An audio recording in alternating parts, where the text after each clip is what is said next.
So this week's topic is organic makeup, right? And you know, I'm a makeup artist and I love makeup. Specifically, today we are going to talk about organic powder and if it is suitable for skin over 50 or no. But before we get into that topic, let me raise a little bit of awareness about one ingredient that you can find in conventional cosmetics and powders, in blushes, in eyeshadow, in bronzing powders, and that is talc. So talc, ladies, is basically accused to be cancerogenic. So that's definitely one thing to stay away from.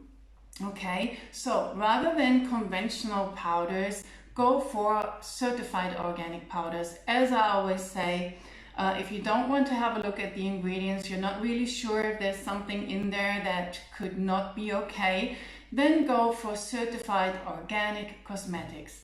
They're good for us, they're not tested on animals, they're good for the environment, and they're not going to poison the ecosystem of our skin. Alrighty, so with that being said, let's get into our topic. So powder over 50, yay or nay? That's a little bit tricky because if we use the wrong powder and we use too much of it, with mature skin, we can easily look older than we are. It can underline some of our issues like fine lines and wrinkles or big pores. So yes, you can definitely use powder, but be careful what kind of powder you use and how you use it. And today I'm going to show you my favorite technique to use powder for ladies over 50. You ready? I brought a few items for you here, which I'm going to show you. So the very first powder is this one here. Let me see if you can see that. That's an organic loose powder. It's a luminous, lightweight, amazing, transparent powder. So I would definitely recommend that. You can put this on at home. Let me show you how that looks basically on the skin.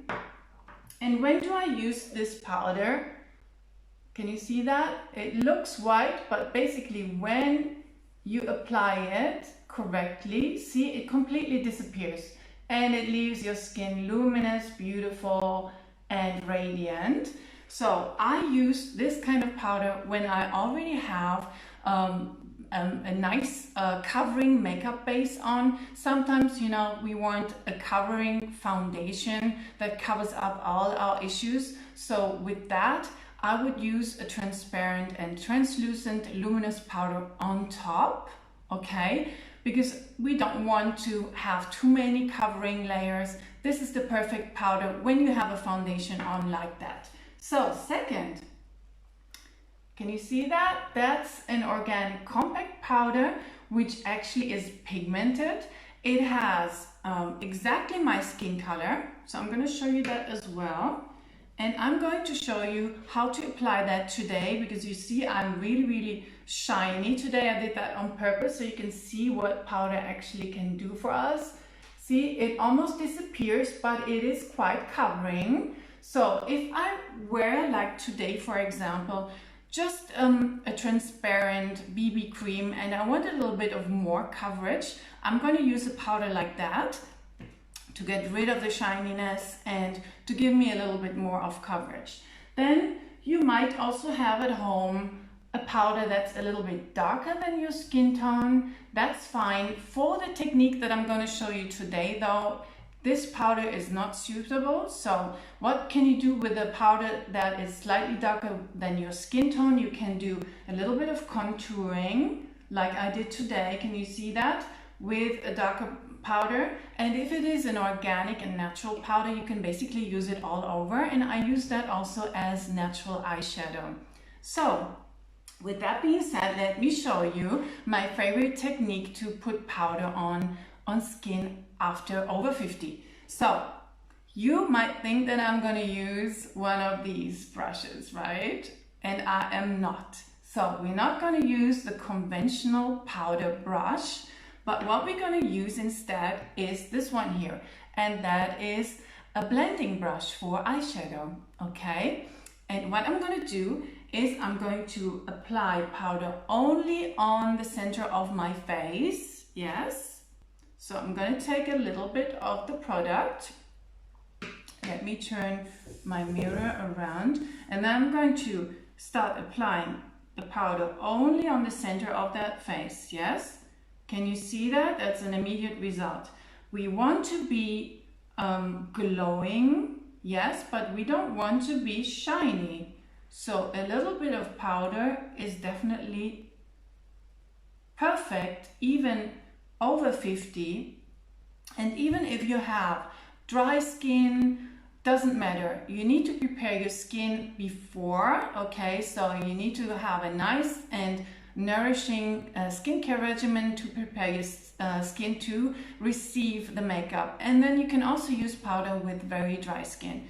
Only on the center of our faces, ladies. So what I'm going to do now, I'm going to apply a little bit here also because I'm wearing concealer and I don't want this to be too shiny. And I'm going down, see, just the center of my face basically.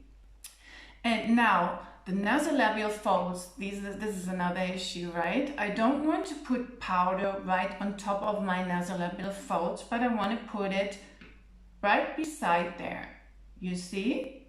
So it's not going to crease when I smile during the day, and the powder is not going to show up. See? And then other place that I put it is underneath my nose and on my chin, which is always super shiny. And there you go. See? That looks much better, right? Before I was shiny and now my skin is glowing. I'm not gonna put this here or here because I want my cheeks to be nice and glowing and youthful. We like that look, so apply the powder only on the center of your face, ladies. And oh yes, this powder here has also a natural SPF, so look for compact powders that have a little bit of natural SPF. The SPF is another hot topic. Yes, sun protection. We're going towards the summer, so we need definitely some sun protection, so stay tuned. Next week I'm going to talk about natural sun protection.